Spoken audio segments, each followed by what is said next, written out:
Hey folks, welcome back to another video of the Flutter Development course brought to you by Newton School. My name is Harsh and I am currently working as a Flutter developer at Alihoop, and I have worked as an intern at Ministry of Electronics and Information Technology. Apart from that, I have also worked as an intern, Flutter developer intern to be specific, at a firm named AppScript.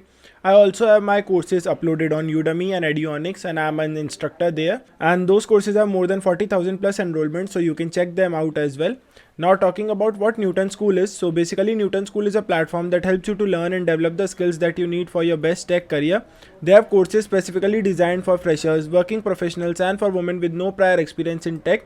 Newton School first trains you for 6 months and helps you become a full stack developer. They also have a network of 300 plus great companies who hire directly from Newton School, so you don't need to worry about your placement once your training is completed. They also have a pay after placement program where you don't have to pay anything to Newton School until and unless you are placed with a minimum CTC of 5 lakh rupees per annum, and that is another amazing thing which they are having. They also have another initiative which is known as Launchpad, where you don't have to provide any fees or anything to them, and they'll be providing you with some of the courses for free of cost. You can directly visit the website, get the course, work on it, and also get a certificate of completion after completing the course. And this is also a great thing which they are doing for you. So make sure to check out Newton School and Launchpad through the link given in the description. Now coming towards what would be covered in this video. So in this video we'll be looking into the forget password thing. So starting with, we'll be first seeing if there is any setup which is required from the Firebase dashboard side, and if it is, then we'll be working on it.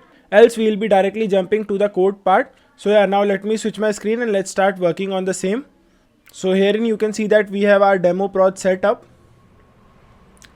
Inside it, when you will be going into the authentication part, so you won't be seeing anything which is related to the forget password when you are trying to add a new provider or when you are trying to add any other thing. So there is no setup which is required from the dashboard side. We directly have to add the code part of it. We will be having a text field where the user will be entering his or her email address, and later on when we will be clicking on the submit button, the user will be getting a mail with a link where they can directly click on, and they'll be provided with a dashboard where they can enter their new password and confirm the password and click on the submit button to change their password directly, or like to update their password which they have forgotten already. So this would be the basic flow of the app. So let me switch my screen and let's start working on the same.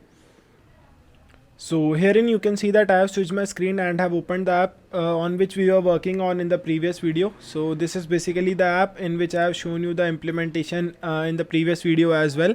And in this video we'll be using the similar app for implementing the forgot password thing.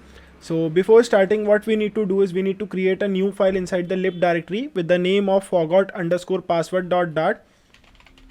So doing the same. And inside it we need to import the material.dart.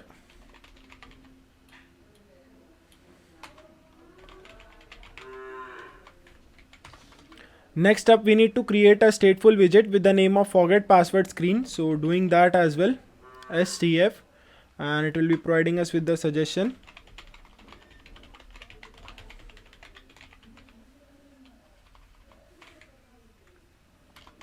S needs to be capital over here. And next we'll be going inside the home page screen, as we need to create a button for that so that we can navigate to that screen as well. So after this phone sign in, I'll be creating a similar button by copying this text button from here, pasting it, changing this navigation to forgot password screen, and next up changing this as well.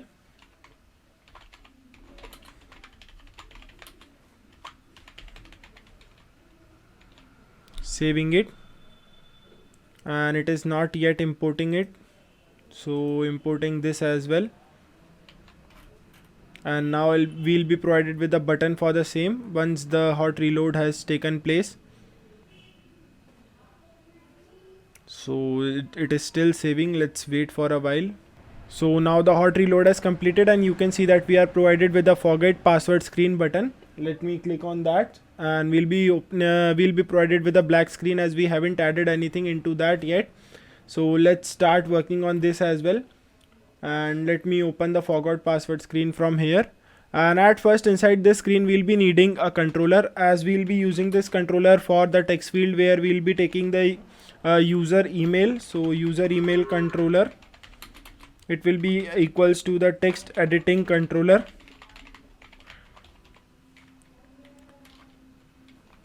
Next step after this, we'll be having a scaffold in place of this container, and inside this scaffold we'll be having a body which takes a center, and this will be having a child, and for the child of this center we'll be having a padding which takes another padding, and h insets dot all with the value of 20. So we'll be having a padding of 20 from all the sides, and for the child of this padding we'll be having a column which takes children, and inside the children we can add a text field as at first. So text field which takes a controller, and we'll be specifying the controller to be user email controller,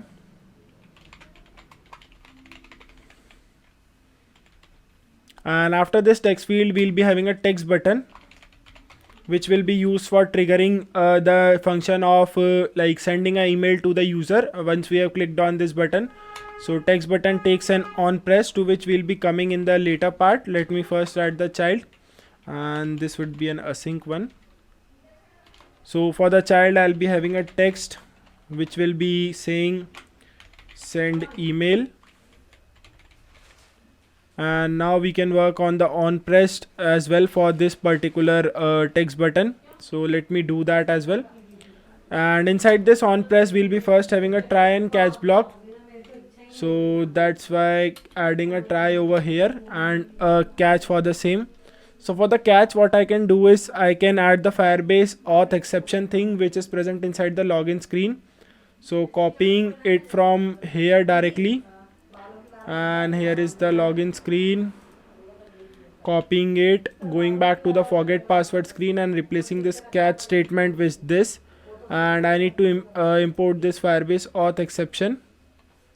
It's not, yeah, here it is, and inside the try we'll be having a send password reset email being triggered from the Firebase auth instance. So let me make a call to that as well. Await Firebase auth dot instance dot send password reset email, and we'll be getting the email over here from the user email controller dot text dot to string, and this will be sending the email for us to that Firebase thing, and we'll be getting an email inside our particular email address whatever we have entered. So make sure that if you are entering an email, then make sure that you already have an email with that existing, and you have a Gmail, Outlook or Hotmail etc. email providers where you can get an email, and later on click on that link to set the password again. And once we have sent that email, what we can do is we can have a snack bar being displayed so that the user gets to know that the email has already been sent, and he can then look into his email provider for that email or like get a notification for the same. Although the later one would be occurring in most of the cases until and unless you haven't set the notification as off for the email. And for the snack bar we'll be having a content where I'll be passing a text saying email sent,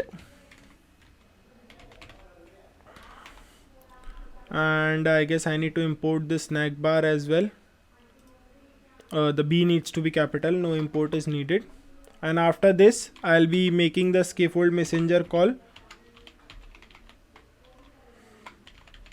So scaffold messenger dot of context dot show snack bar, and it takes a snack bar which I have already created above. I just need to make this B as small, and yeah, this now looks good. And now when I'll be going, let me open the app screen again. Yeah, so now you can also see that we are provided with an option where we have this send email button already existing. So yeah, now let me enter my email address over here, and I'll be entering my mail address, that's mail Harsh Khatri. So, and when I'll be clicking on the send email button, so it will be taking some time for the email to be sent.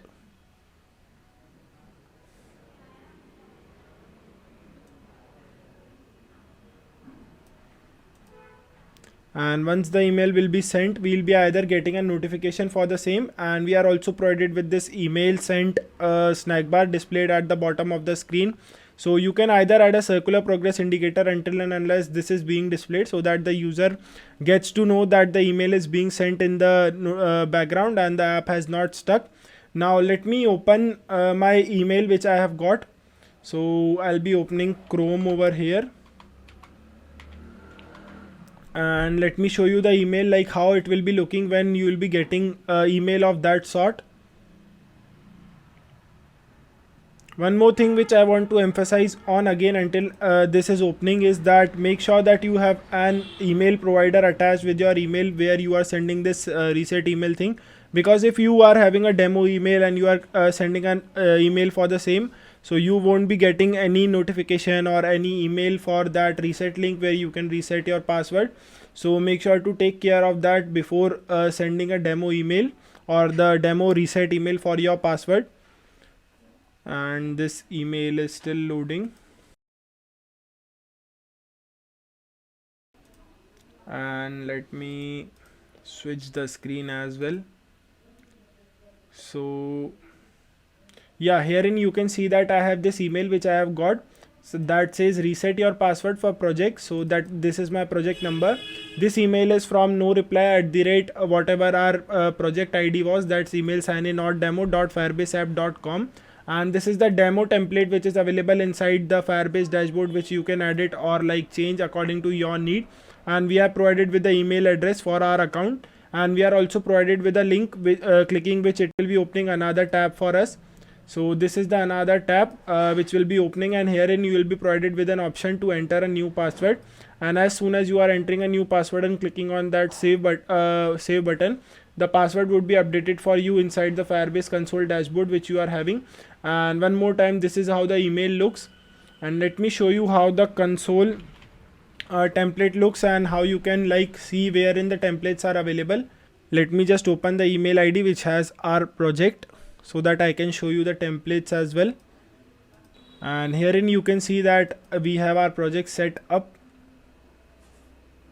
and when you will be going inside this authentication and this templates, you can see that we are having this password reset, and this is the basic format of how the email would be sent.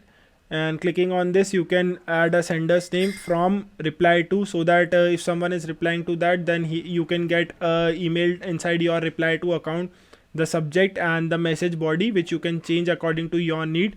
Make sure not to interfere with these links and these variables which are available, because like if you are changing them, then there are chances that you are not provided with the particular things because you have already made a change over there. So make sure to take care of that. And yeah, rest is good over here, like you can edit the things according to your need and make it much more beautiful for the user to look at too. And this was pretty much it for this video, where I have shown you how you can implement the forget password thing and how the user can get a forget password email when he is entering an email address and he is clicking on that button, so that a forget password email is sent to him, and how he can basically change the password so that he has a new password to log into, because he has already forgot his previous password. And yeah, this was pretty much it for this video. If you got to learn something new, then make sure to drop a like, comment down your views and what you would love to see in the next videos or the upcoming videos. Share your thoughts as well in the comment section. Share this video with the people in your community who want to learn Flutter, and subscribe to the channel to get all the latest updates related to the Flutter development course videos. And a new video is being posted every alternate day, so make sure to subscribe as well. And yeah, this was pretty much it for this video. Thank you for watching, and I'll be seeing you in the next one.